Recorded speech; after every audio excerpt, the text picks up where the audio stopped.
Hello, my name is Fiona Hackett, and this is my critical report. It is titled Creating a Narrative Using Perspective. I first think it is important to outline exactly what I'm referring to when I speak about perspective. There are two types of perspective, primary and secondary, and this is described by John Willets, who is informed by his study of visual representation and artificial intelligence. He has studied this area in order to teach artificial intelligence how to perceive like humans. Secondary geometry is drafted perspective using coordinates and to create the illusion of 3D space. Primary geometry is using areas of light and shade to represent 3D space. This is how cameras represent perspective, and this is the type of representation of perspective I'll be referring to within my report due to that fact. A motion picture is essentially many still images played along a time. Because a film, aka motion picture, is made up of still images, that means that perspective is useful not only in static art, but film also. For this reason, I will be speaking about both film and art when I speak about perspective within this piece in order to inform my report. Perspective is something used by some of the greatest artists around the world. In the context of film, camera shots are most often used to take advantage of the use of perspective.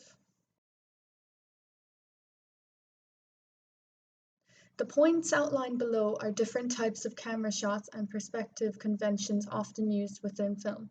They are eyeline, a character's line of vision, which can indicate power and relationships between characters. There's omniscient camera. This is an inhumanly possible camera movement.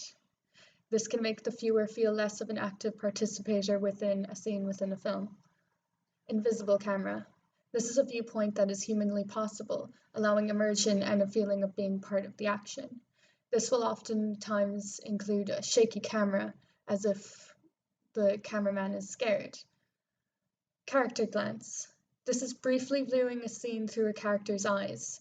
It usually follows a close-up to indicate we are switching to the character's point of view. Shot reverse shot. This indicates conversation between characters, but can also indicate emotions displayed between characters. This technique usually relies upon eyeline. This is one case study I have chosen to give an example of where perspective and camera shots help to portray narrative. In this shot, in these two pictures, we're detailing a scene where Wally wakes up one of the citizens that was viewing a view screen. In the first shot, she is shocked and looking around, and then in the second shot, we get a look at Wally. She's shocked to be seeing her surroundings, and this says a lot about the Axiom people that live aboard the ship.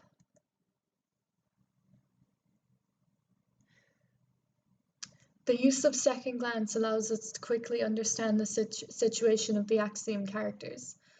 They are unaware of their own world. We empathize with the woman as we know somewhat what it is like to be her. We now also know it is unusual for the robots to interact with humans outside doing their job, despite them having shown to have personalities. We learn all of this from the second glance shot.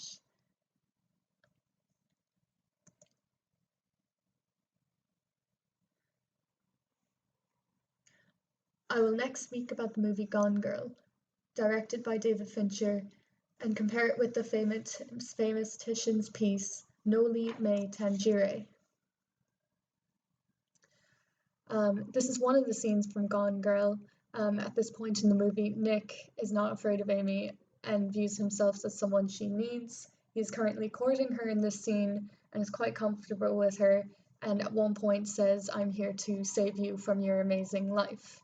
He looks down upon her, and we can see some of the eyeline in the second picture, which I have outlined. Nick doesn't actually look in her eyes in this scene. He looks just above her and is always depicted as taller. Amy always looks into his eyes within these scenes.